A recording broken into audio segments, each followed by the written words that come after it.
Good afternoon. I hope everyone is doing well. It's my pleasure to be here today to share with you what I feel has been put on my heart. So in life, we all face problems, don't we?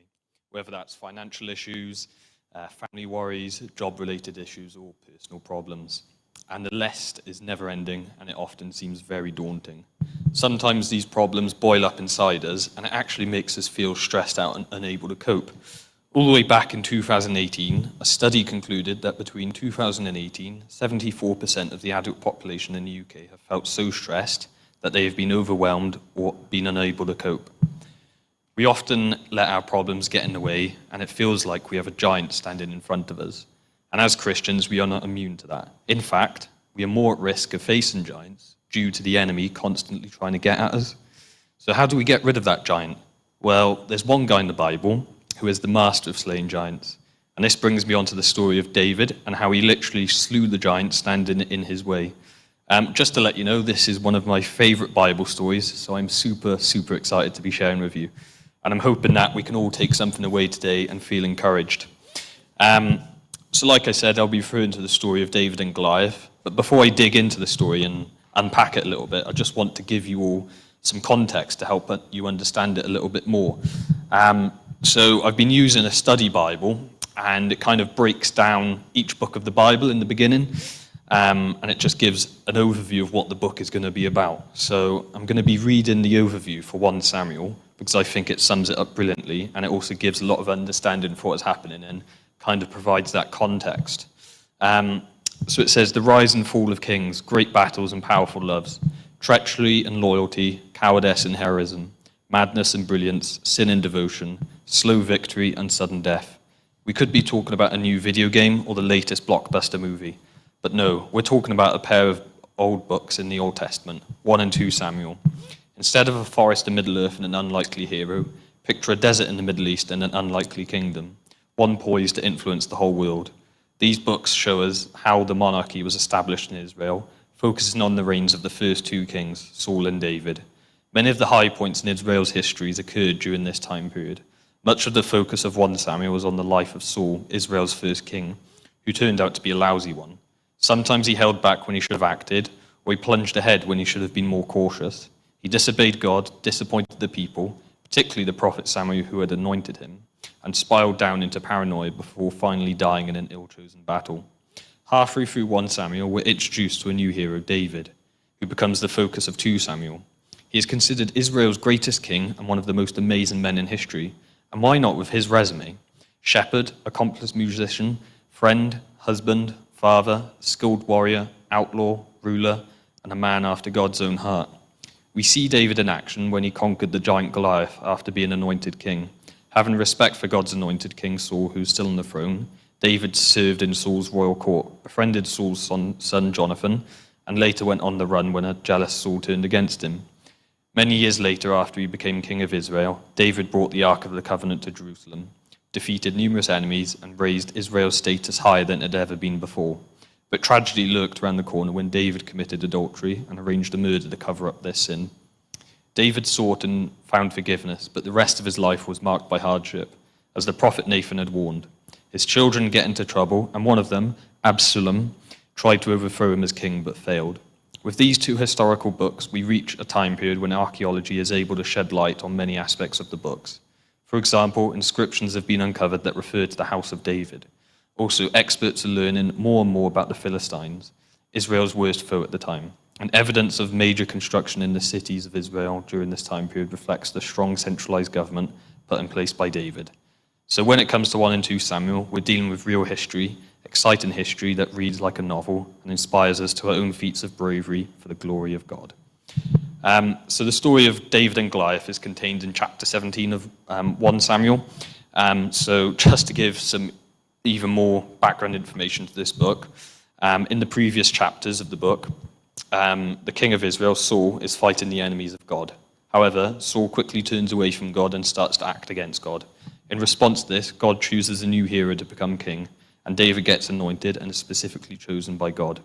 The beginning of chapter 17 starts with one of Israel's main competitors, Philistine, trying to invade Israel, and they do so with their champion, Goliath, who is the meanest dude ever. Basically, think Dwayne "The Rock" Johnson, but on steroids and 100% evil.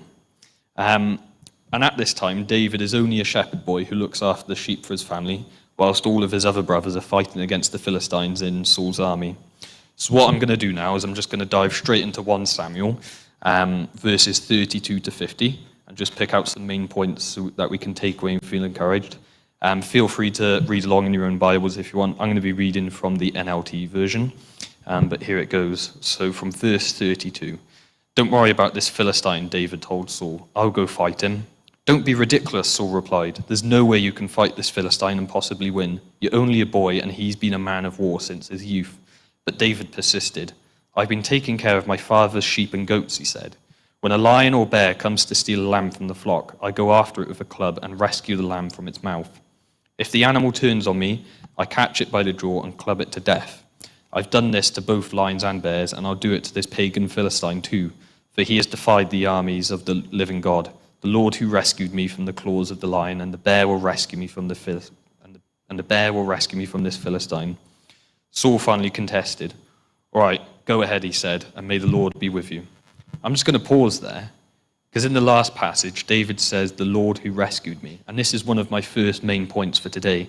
David says it to us plainly, the Lord will rescue us, and we do not need to worry about whatever problems we face, because we will be protected from them. God is always going to be there for us no matter what. And David knew that. Despite about to face a massive giant, he knew, I know God's going to help me, I'm going to get through this. And that we need to have that attitude in our lives as well. I'm just going to continue now on to verse 38. "Then Saul gave David his own armor, a bronze helmet and a coat of mail. David put it on, strapped the sword over it, and took a step or two to see what it was like, for he had never worn such things before. 'I can't go in these,' he protested. 'I'm not used to them.' So David took them off again.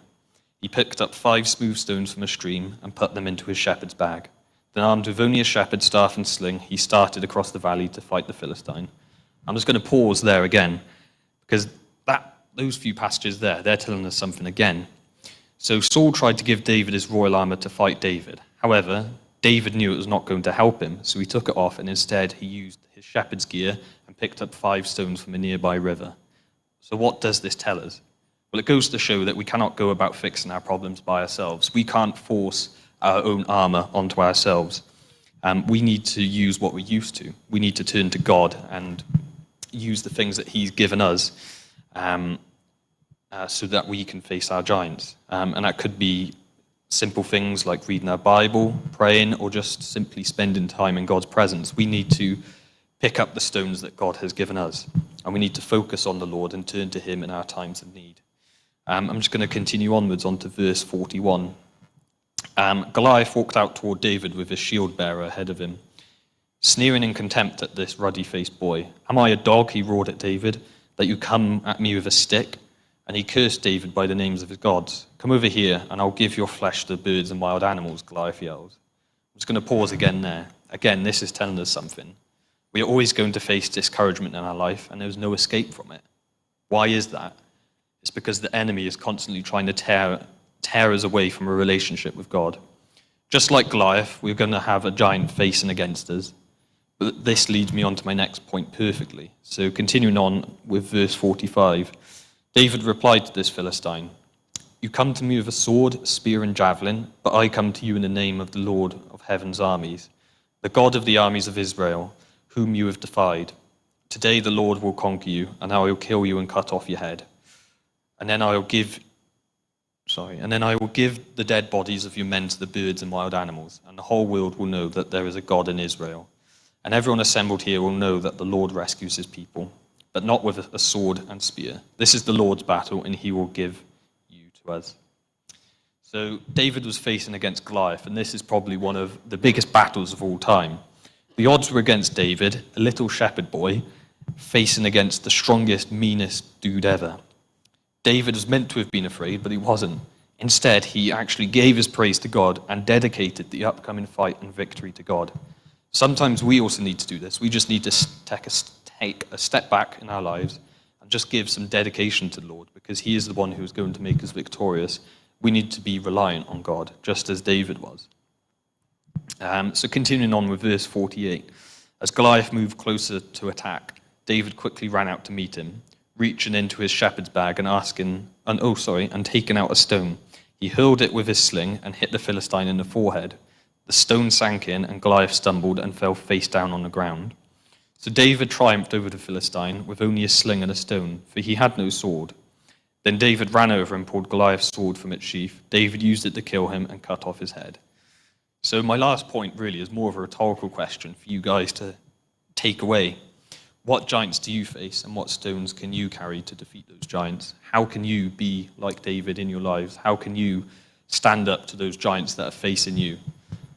So to end today, I've chosen a song called Confidence, and I feel like it fits in perfectly what I've been saying today. It shows that we are given the confidence to face our fears and problems no matter what, and we are not alone because God is always going to be there for us.